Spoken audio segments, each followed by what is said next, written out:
Hello मेरे प्यारे प्यारे दोस्तों, स्वागत है आपका आपके अपने यूट्यूब चैनल टीचिंग पॉइंट पे। मैं हूं शायर अफरीदी और आज आपके लिए बहुत ही इंपॉर्टेंट क्लास होने वाली है, क्योंकि आज भी जो है आपके लिए बहुत ही ज़्यादा इंपॉर्टेंट वाले क्वेश्चन लेकर के आया हूं जो आपके लिए बहुत ज़्यादा हेल्पफुल होने वाला है अगर आप सीटेट पेपर 2 या फिर पेपर 1 की आप तैयारी करते हैं। तो चलिए, आपसे हम ज़्यादा वक्त नहीं लेंगे, बस आपसे छोटा सा रिक्वेस्ट है कि इस चैनल पर अगर आप नए हैं तो इस वीडियो को लाइक करें, चैनल को आप सब्सक्राइब करें और वीडियो को शुरू से लेकर के लास्ट तक देखें ताकि एक एक क्वेश्चन एक एक कॉन्सेप्ट आपको समझ में आए। चलिए हम लोग शुरू करते हैं। आते हैं आज का जो पहला क्वेश्चन। हम लोग शायद यहाँ पिछले क्लास में जो यहाँ तक किया था, तो आज हम लोग जो है अगला क्वेश्चन को देखेंगे। ठीक है, तो आज का जो पहला क्वेश्चन आपका बोर्ड पे आ चुका है। पहला क्वेश्चन है कि प्राकृतिक संख्याओं के बारे में निम्नलिखित में से कौन सा कथन सत्य नहीं है। सवाल को देखना पड़ेगा कि सवाल में दिया हुआ क्या मतलब कह क्या रहा है। देखिए, अक्सर जो है यहीं पे हम लोग कंफ्यूज करते हैं। यहाँ पे सत्य नहीं है, लेकिन हम लोग क्या करते हैं, जब सवाल को सही नहीं पढ़ते हैं तो यहाँ पे सत्य है को ढूंढ लेते हैं और जो ही हम लोग अगर पहला क्वेश्चन सही लगता है, आंसर सही लगता है, तो पहला ही कोई हम लोग मार्क करके आगे बढ़ जाते हैं। इस तरह की भी अक्सर गलतियां होती है, इसीलिए आपको खास करके जो है यहाँ पे ध्यान देना बहुत जरूरी है। यहाँ सत्य है या फिर सत्य नहीं है, क्या लिखा हुआ है, इस नहीं और हाँ पे ध्यान देना है। तो चलिए, क्वेश्चन जो हम लोग यहाँ देख रहे हैं, आज का क्वेश्चन है कि प्राकृतिक संख्याओं के बारे में निम्नलिखित में से कौन सा कथन सत्य नहीं है। अब प्राकृतिक संख्या शुरू कहाँ से होती है? 1 से होती है। 1 2 3 ये सभी क्या है? प्राकृतिक संख्या है। जो संख्या 1 से शुरू होकर अनंत जाएगा, ठीक है, गिनती की संख्या होती है, वो सभी प्राकृतिक संख्या होती है।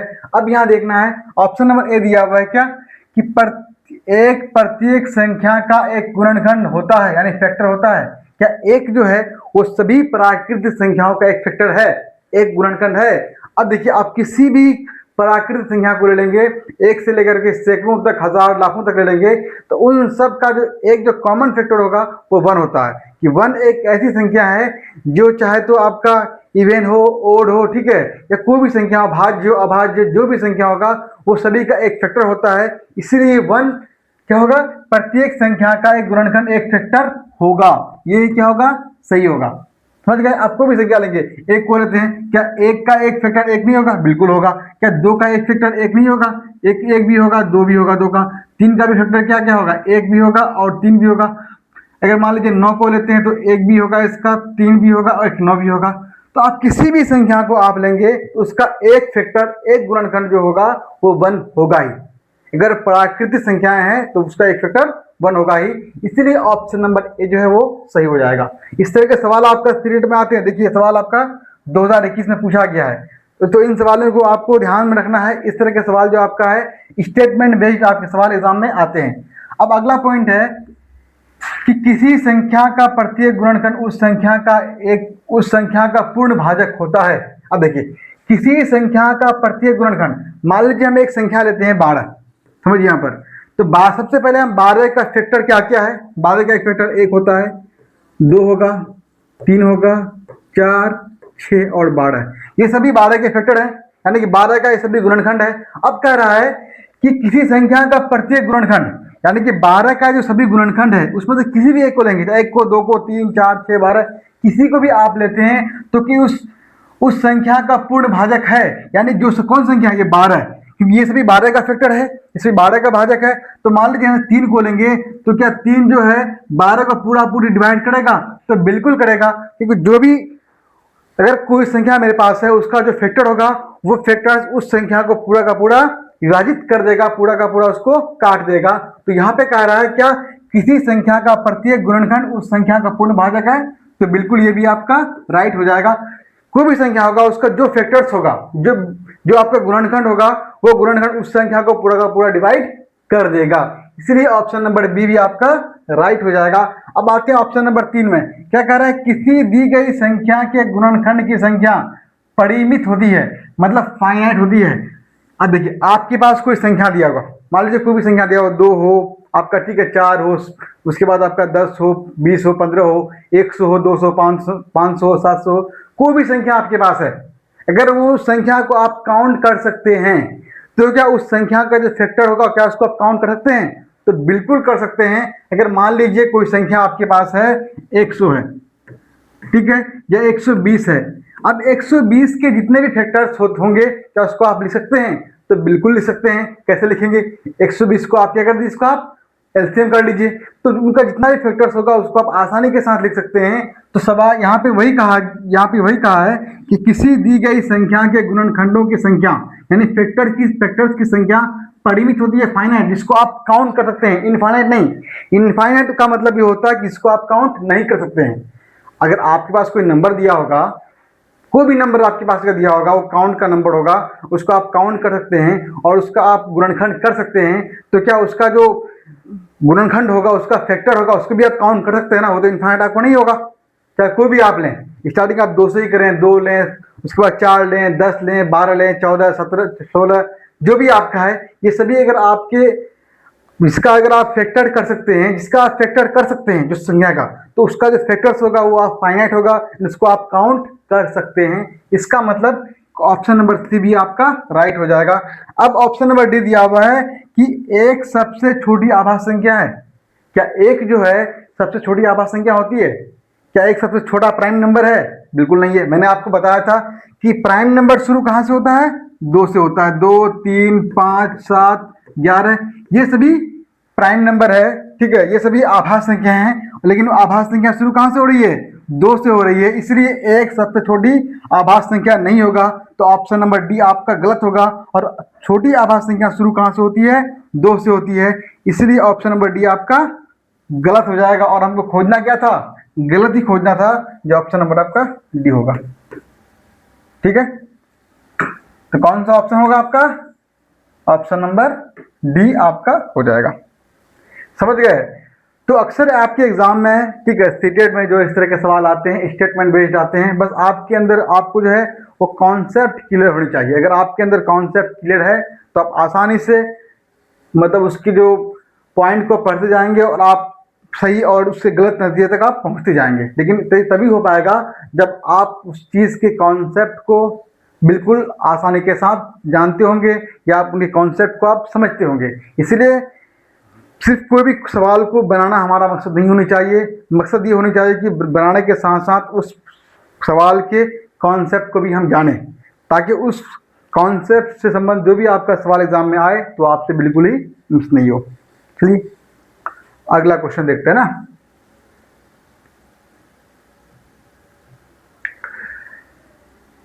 अब देखिए, ये भी क्वेश्चन बहुत आसान है। जब हम 4 अंकों की सबसे अधिकतम संख्या क्या होती है? तो पहले क्या होती है? आप कहेंगे 4 अंकों की सबसे बड़ी संख्या 4 9 हो जाएगा। जब हम 4 अंकों की अधिकतम संख्या में 1 जोड़ते हैं, क्या जोड़ रहे हैं? 1 जोड़ रहे हैं, तो अधिकतम, तो क्या 4 अंकों से इससे और बड़ी संख्या पॉसिबल है? नहीं है। उससे और कुछ भी बढ़ाएंगे तो फिर आपका 5 अंक का हो जाएगा। तो कह रहा है कि 4 अंकों की अधिकतम संख्या में 1 जोड़ रहे हैं। कितना जोड़ रहे हैं? 1। तो हमें क्या प्राप्त होगा? जब हम 9,999 में 9,900 से कितना आपका 99 में आप 1 जोड़ेंगे तो कितना होगा आपका? 10,000 आपका हो जाएगा। कितना होगा? 10,000 आपका हो जाएगा।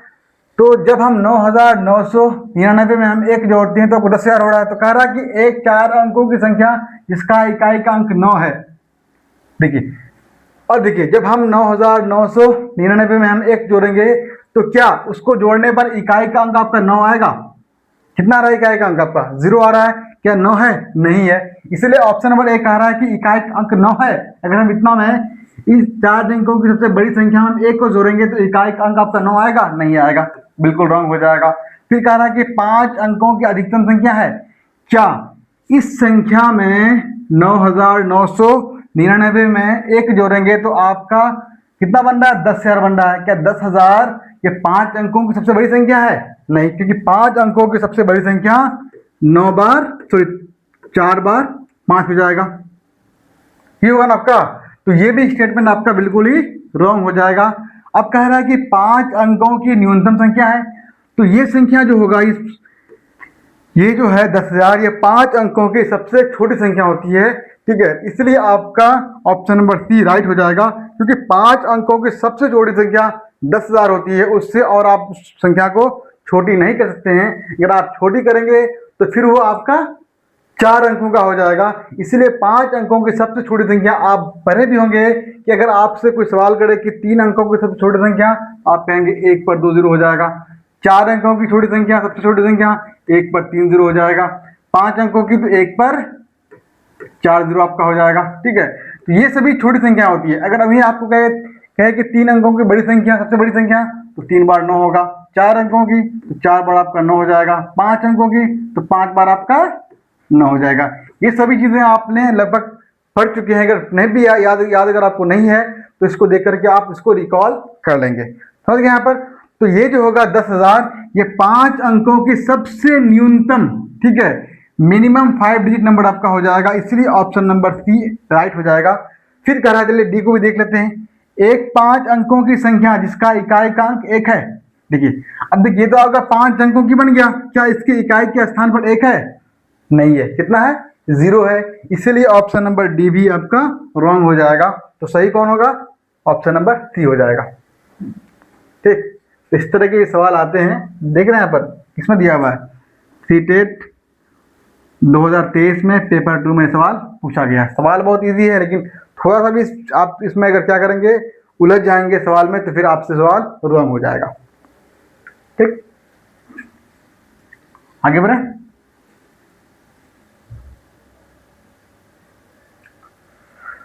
और देखिए, ये भी सवाल बहुत ही बढ़िया है। कह रहा है कि निम्नलिखित में से कौन सा कथन सत्य नहीं है। फिर यहां देखना है क्या लिखा हुआ है, सत्य नहीं है। कह रहा है कि दो संख्याओं x और y के HCF और LCM क्रमशः 28 और 84 होंगे। ठीक है, यानी कि अगर आपके पास दो संख्या दिया हुआ, एक x और एक y है, ठीक है, तो उनका कह रहा है कि उनका जो एक HCF होगा 28 और उनका LCM जो होगा वो 84 होगा। अब देखिए, आप एक बात हमेशा याद रखेंगे, अगर आपके पास कोई भी दो नंबर दिया होगा, उस दोनों नंबर से आप HCM निकालेंगे और LCM निकालेंगे, तो LCM को जो होगा HCF पूरा का पूरा डिवाइड कर देगा। बस सिंपल आप इतना याद रखेंगे, जो HCF होगा वो LCM को पूरा का पूरा डिवाइड कर देगा। अगर पूरा का पूरा डिवाइड नहीं कर रहा है, इसका मतलब वो सही नहीं होगा। समझ गए?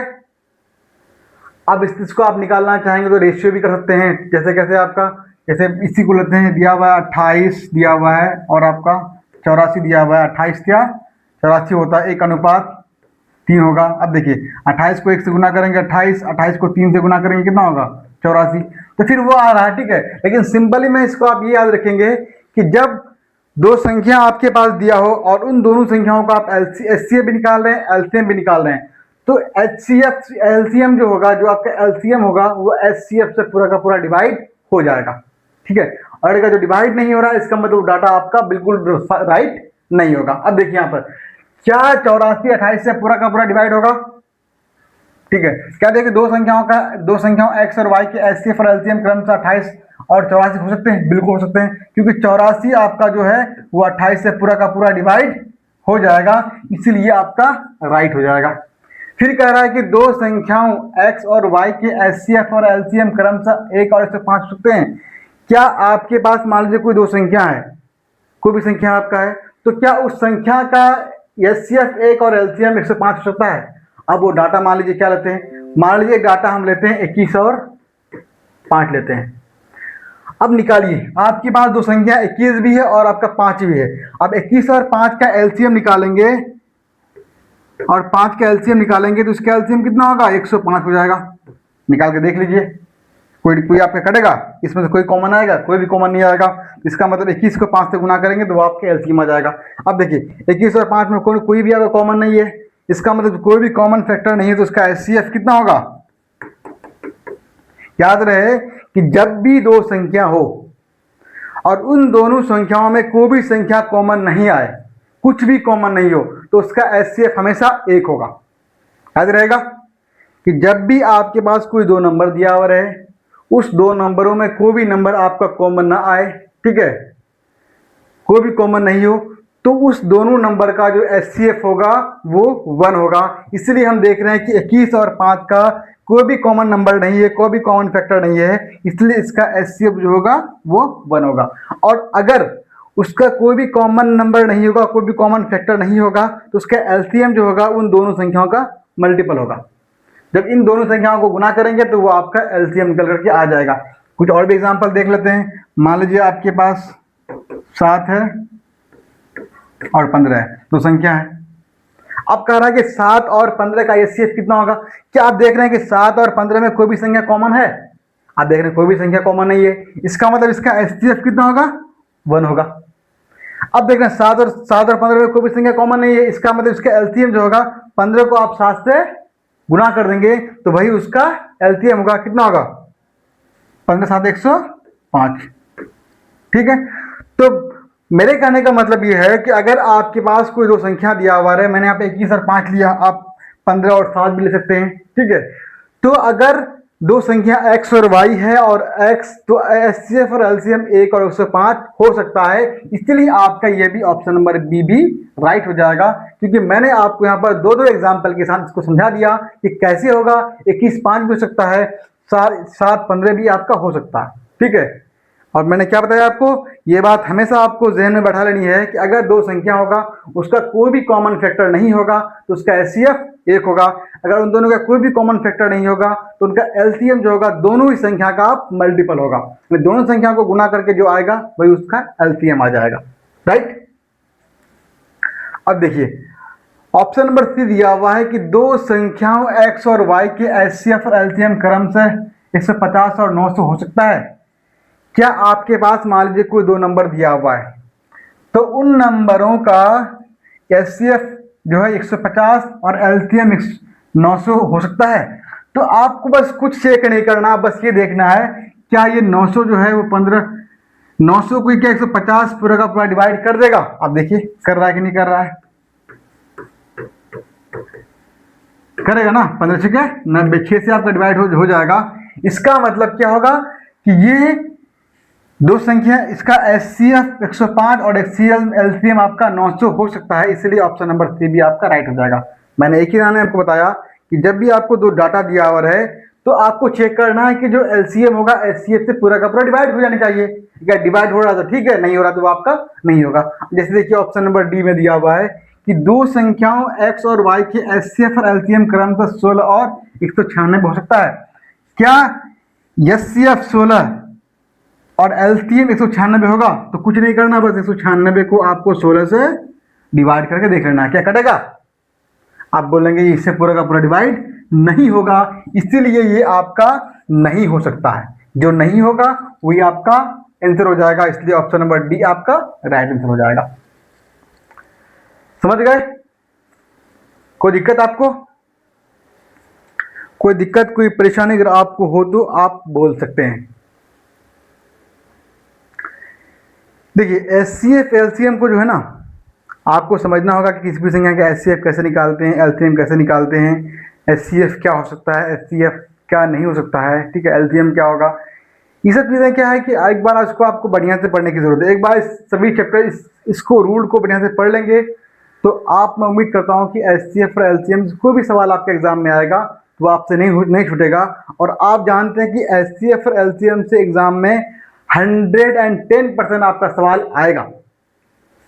अगर आप तैयारी करते हैं चाहे तो आप प्रीवियस ईयर्स के सवाल को देख लें, ठीक है, कितना भी साल का देखना हो देख लीजिए। ये भी आपका पीवाईक्यू ही है, 2023 में सवाल पूछा गया है, तो इसका मतलब किसी भी पीवाईक्यू के ईयर को उठा लेंगे तो वहां से आपका एचसीएफ और एलसीएम में सवाल रहेगा ही। इसलिए इन चैप्टर को थोड़ा बढ़िया से पढ़ने की जरूरत है, लेकिन ज़्यादा डीप भी आपको जाने की जरूरत नहीं है कि सिर्फ अगर आपको यहाँ पे एग्जाम क्वालिफाई करना है, क्योंकि आपको इतना अधिक डीपली सवाल एग्जाम में नहीं आते हैं। बस एचसीएफ एलसीएम निकालने के लिए बोलेगा, चाहे तो आपको डाटा दिया हुआ रहेगा उसका निकालने के लिए बोलेगा, चाहे तो आपका मल्टीप्लाई में होगा वहां से आपको निकालने के लिए बोलेगा कि उसका एचसीएम क्या होगा, एलसीएम क्या होगा। उस तरह के सवाल आपके आते हैं, ठीक है, या फिर आपके इस तरह के स्टेटमेंट वाले आपके सवाल आएंगे। तो बस आपको थोड़ा सा भी आपके अंदर थोड़ा कॉन्सेप्ट क्लियर है तो आप आसानी के साथ इस तरह के सवाल को हैंडल कर सकते हैं, बना सकते हैं, और आपका बिल्कुल ही रॉन्ग नहीं होगा।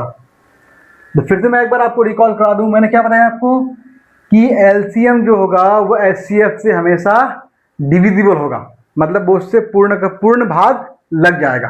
अगर पूर्ण भाग नहीं लगेगा तो इसका मतलब वो डाटा आपका रॉन्ग है, ठीक है। समझ गए ये सारे पॉइंट्स, ठीक है, कि कौन आपका हो सकता है कौन आपका नहीं हो सकता। जैसे देखिए यहाँ पर ये भी आपका हो रहा था, ये भी आपका हो रहा था, ये भी आपका हो रहा था, लेकिन 16 और 96 जो आपका नहीं हो रहा था, इसलिए ये आपका एचसीएफ और एलसीएम दो संख्या एक्स और वाई होगा तो उसका एचसीएफ और एलसीएम ये नहीं हो सकता है, इसलिए ऑप्शन नंबर डी आपका राइट आंसर हो जाएगा। समझ में आपको आ रहा है? कोई दिक्कत? अगर आपको इस तरह की ये वीडियो आपको अच्छा लग रहा है, यानी कि जो पढ़ाने का तरीका आपको अच्छा लग रहा है, या फिर क्वेश्चन जो लेके आ रहा हूँ वो लग रहा है कि हाँ इस तरह के सवाल एग्जाम में आते हैं, और आते हैं क्यों नहीं आते हैं, क्योंकि जब भी आपका PYQs ही हैं तो क्या दिक्कत है। और वो PYQs में वही लेके आता हूँ जो आपके लिए बहुत ज़्यादा इंपॉर्टेंट हो, वो सारे PYQs नहीं लेके आता हूँ कि जो मतलब कभी कभार पूछे जाते हैं। मतलब मैं वो सवाल यहाँ पे लेके आता हूँ कि जिस तरह के सवाल बार बार एग्जाम में आते हैं, जो सवाल एग्जाम में बार बार जिस चैप्टर से बार बार आपको पूछे जाते हैं, मैं उसी तरह के PYQs को यहाँ पे लाने की कोशिश करता हूँ और आपको समझाने की कोशिश करता हूँ, ताकि आपको एक पॉइंट जो हो वो समझ में आ जाए और एग्ज़ाम में हॉल में जाने के बाद आप उस प्रेशर को हैंडल कर सकें एग्ज़ाम हॉल का, और सवाल को आप बना सकें। ठीक है, तो अभी तो आपका क्या जुलाई चल रहा है, अगस्त सितंबर में आपका इस महीना के बाद जो जुलाई के बाद आपका मान लीजिए आपका 2 महीना आपका और बचा हुआ है एग्ज़ाम का, तो इस 2 महीना में आपको तैयारी करना है, जम के करना है। ठीक है, PYQs को देखना है, प्रैक्टिस करना है, और बाकी इसके साथ साथ मैथ के साथ जो और भी सब्जेक्ट्स है, जैसे आपका CDP है या फिर EVS है, साइंस है, या लैंग्वेज में आपका इंग्लिश हो गया, हिंदी हो गया, उर्दू है, जो भी आपका लैंग्वेज है, संस्कृत है, तो उन चीज़ों को भी आपको साथ में लेके चलना है। ठीक है, लेकिन अक्सर यहाँ क्या होता है कि हम बहुत से स्टूडेंट ऐसे होते हैं कि मैथ से घबरा जाते हैं, बात है ना, कि चले चले कोई दिक्कत नहीं, 30 नंबर का सवाल आएगा, उसमें से 10 नंबर आपका पेडागोजी रहेगा और आपका 20 नंबर आपका सब्जेक्ट से रहेगा, तो फिर कोई दिक्कत नहीं है, आराम से हम तीर तुक्का लगा देंगे, 10-12 सही हो जाएगा।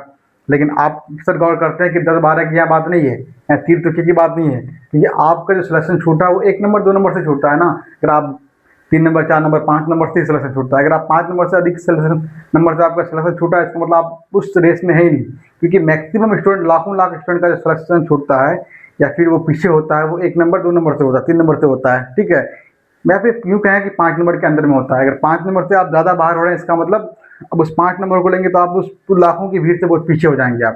ठीक है, तो वो ध्यान में रखना है, और ये तभी हो पाएगा जब आप वो नंबर आप गौर किए होंगे कि CDP आपका 30 नंबर का तो आता ही है। अब उस 30 नंबर में आप कितने भी पढ़ लें, 25 से लेकर के 28 नंबर से आप अधिक नहीं ला सकते हैं। अगर आप थोड़ा ही पढ़ लेते हो, आप पढ़ लेते अगर हैं CDP, तो आप आसानी के साथ 25 नंबर लेके आ जाते हैं, लगभग लेके आते हैं। लैंग्वेज भी आपका अगर ठीक ठाक है तो उसमें भी आपको जो स्कोर आपका आता है वो आता है। लेकिन मैथ ये है कि मैथ जब तक नहीं मैथ को आप बनाइएगा, ठीक है, मैं नहीं कह रहा हूँ कि आपको CDP नहीं पढ़ना है, फिर लैंग्वेज नहीं पढ़ना, वो भी उसमें भी आपको ध्यान देना है। लेकिन मेरे कहने का मतलब ये है कि उसको ध्यान में रखने के साथ साथ आपको मैथ भी पढ़ना है, क्योंकि मैथ भी जो है इससे भी आपके सवाल आते हैं। और जब आप अगर सब्जेक्ट सीटेट में अगर मैथ को नहीं पढ़िएगा, तो इसके बाद जो आपका आने वाला एग्जाम होगा, चाहे BPSC TRE4 होगा या फिर सुपर टेट होगा, जो भी आपका होगा, झारखंड का भी एग्जाम होगा, तो वहाँ तभी उस एग्ज़ाम को आप फेस कर पाएंगे जब आपका मैथ थोड़ा स्ट्रांग हो जाएगा। उसके लिए है कि अभी आपको बेस बनाना पड़ेगा। ठीक है, तो अगर देखेंगे सीटेट का सिलेबस मैथ जो है काफ़ी वास्ट नहीं है, बहुत ही ईजी है, बस इसको समझने की ज़रूरत है, इसके पैटर्न को समझने की ज़रूरत है कि बार बार कहाँ से सवाल आते हैं, किस तरह के सवाल आते हैं। इस तरह चीज़ों को आप समझ गए तो आप आसानी से पूरा का पूरा स्कोर कर सकते हैं। और मैथ जानती हैं आप, बचपन से पढ़े होंगे कि मैथ क्या है, स्कोरिंग सब्जेक्ट है। मैथ में आपका 100 बाई आपका 100 आ जाता है। ठीक है, आराम से आता है अगर आप बना लेते हैं। तो यहाँ भी आप जो है 20 नंबर का अगर आएगा थ्योरी से, ठीक है, सब्जेक्ट से अगर आएगा तो आराम से 20 का 20 आप लेकर आ सकते हैं। लेकिन आप तभी लेकर आ पाएंगे जब इसमें आपका प्रैक्टिस रहेगा, जब इसको आप बढ़िया से आप पढ़ेंगे। तो ध्यान रहे कि मैथ को प्रैक्टिस करना है, कम से कम 2 से ढाई घंटा डेली मैथ में आपको देना है। इसमें आपके साथ पेडागोजी भी है, तो पेडागोजी का आप CDP वगैरह बढ़िया से पढ़ लेते हैं तो वहाँ से आप पेडागोजी आसानी के साथ कर लेंगे। फिर मैं आपको जो फिर आने वाले क्लास में जो कुछ इंपॉर्टेंट पेडागोजीज हैं जो आपको होगा, ठीक, वो मैं आपको यहाँ पे करा दूंगा। तो फिलहाल हम जो है मैथ पढ़ेंगे। ठीक है, तो ध्यान रहे किस तरह के सवाल को आपको अक्सर करके जाना है और इस तरह के सवाल को आपको मिस नहीं करना है। चलिए आगे बढ़ते हैं।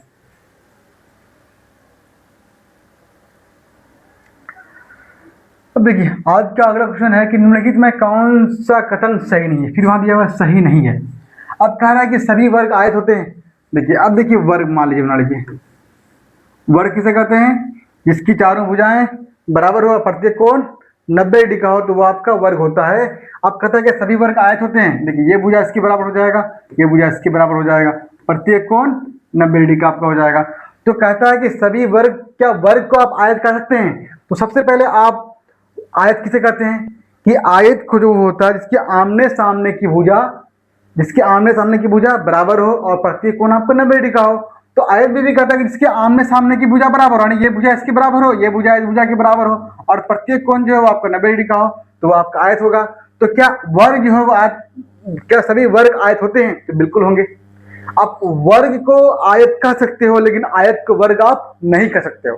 समझ गए मैं क्या करूं यहाँ पर कि आप वर्ग को, स्क्वायर को रेक्टेंगल कह सकते हो लेकिन रेक्टेंगल को, सभी रेक्टेंगल को आप स्क्वायर नहीं कह सकते हो। तो यहाँ पे कह रहा है कि सभी वर्ग, तो बिल्कुल जितने भी आपके वर्ग होंगे, जितने भी आपके स्क्वायर्स होंगे, वो सभी स्क्वायर जो आपका रेक्टेंगल कहलाएगा, आयत कहलाएगा, उसको आप आयत कह सकते हैं। ठीक है, इसका मतलब ये सही हो जाएगा। समझ गए? अब कह रहा है कि सभी समांतर चतुर्भुज वर्ग होते हैं। क्या जितने भी समांतर चतुर्भुज होंगे, मान लीजिए आपका समांतर चतुर्भुज आपको दिया हुआ है, तो सबसे पहले हमको पता होना चाहिए कि समांतर चतुर्भुज होता क्या है। जिसके आमने सामने की भुजा क्या हो, बराबर हो, क्या हो,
वॉल्यूम वाइज चले गए थे ना, ठीक है। अब देखिए मैं आपसे क्या कह रहा था कि जो आपका दिया हुआ, देखिए ऑप्शन नंबर डी में दिया हुआ था कि सभी आयत समांतर चतुर्भुज होते हैं। अब देखिए सबसे पहले आयत क्या होता है, किसी के आमने सामने की भुजा आपस में बराबर हो और उसका प्रत्येक एंगल जो होगा वो 90 डिग्री का होगा। तो क्या ये समांतर चतुर्भुज जो है उस आयत में फिट होगा, या समांतर चतुर्भुज को उस आयत से आप निकाल सकते हैं? कैसे, देखिए यहाँ पर कि समांतर चतुर्भुज जो आपका होता है जिसकी आमने सामने की भुजा बराबर होगा वो आपका समांतर होता है, चतुर्भुज होता है। तो क्या इसके आमने सामने की भुजा आपस में बराबर नहीं है? बिल्कुल है, इसलिए ये भी आपका सही हो जाएगा, ये भी आपका सही होगा, ये भी आपका सही होगा। Option only option number B जो होगा वो सही नहीं होगा। इसीलिए क्वेश्चन में कथन में दिया हुआ है कि कौन सा कथन जो सही नहीं है, तो ऑप्शन नंबर बी ही सही नहीं है। इसीलिए सही राइट कौन सा हो जाएगा, ऑप्शन नंबर बी हो जाएगा कि सभी समांतर त्रिभुज वर्ग होते हैं। अब देखिए ये आपका क्या हो जाएगा, समान, देखिए एक मिनट इसको देखें अगर बी नंबर को, समांतर त्रिभुज किसे कहते हैं, इसके आमने सामने की भुजा आपस में बराबर हो, ये भुजा इसके बराबर, ये भुजा इसके बराबर। क्या इसमें आपका वर्ग इसमें फिट होगा, या फिर आप इससे वर्ग आप निकाल सकते हैं? वर्ग क्या करता है, इसकी चारों भुजाएं बराबर हो। क्या इसकी चारों भुजा आपको बराबर है? नहीं है, इसीलिए ऑप्शन नंबर बी जो है वो गलत हो जाएगा और हमको गलत ही खोजना था। इसलिए कौन होगा, ऑप्शन नंबर बी आपका राइट आंसर हो जाएगा। कोई दिक्कत? मेरे ख्याल से कोई दिक्कत आपको नहीं होनी चाहिए, बहुत ही आसान क्वेश्चन है, ठीक है। और इस तरह क्वेश्चन आपको समझ में आनी चाहिए। तो एक काम करते हैं, आज हम लोग यहीं तक रहने देते हैं, ठीक है। अगर ठीक है, ज़्यादा लंबी क्लास नहीं लेते हैं ताकि आपको भी, ताकि आपके अंदर भी थोड़ा बोर्ड पीडीएफ नहीं हो, ठीक है। बस आप एक कॉन्सेप्ट को समझे बढ़िया से, ताकि आपके लिए एग्ज़ाम निकालना आसान हो जाए। तो फिलहाल इस वीडियो में इतना ही। लास्ट में आपसे एक ही बात कहेंगे जाने से पहले, अगर चैनल पे आप नए हैं तो इस वीडियो को लाइक कर दीजिए, चैनल को सब्सक्राइब कर दीजिएगा और अपने दोस्त यारों को भी इस वीडियो का लिंक ज़रूर शेयर कर दीजिएगा। आप सभी का बहुत बहुत धन्यवाद। जय हिंद।